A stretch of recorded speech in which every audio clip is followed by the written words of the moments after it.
तेरी नजरिया कमाल, आंख से दिल पे चलावेलू सवाल। साइल में आग चाल में तूफान, देखते ही हो जाला दिल बेईमान। कॉफी पिला दे टाइम बता दो, कल भेंट आके हो जा सेट। दिल के खोला आज गेट, दिल के खोला 28 कमर फेवरेट।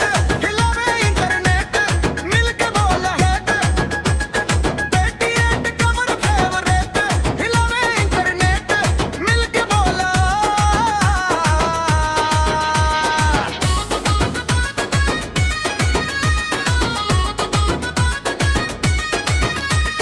हंसी ठहरे फूलन से प्यारी लगे, एक झलक में दुनिया या न्यारी लगे। आवाज सुने दिल पे काबू हो जाए, रील में तू आए तो मिलियन लुट जाए।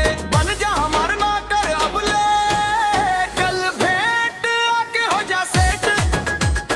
दिल के खोला आज गेट, दिल के खोला 28 कमर फेवरेट। हिलावे इंटरनेट मिलके खोले हेट, 28 कमर फेवरेट। हिलावे इंटरनेट मिलके बोले।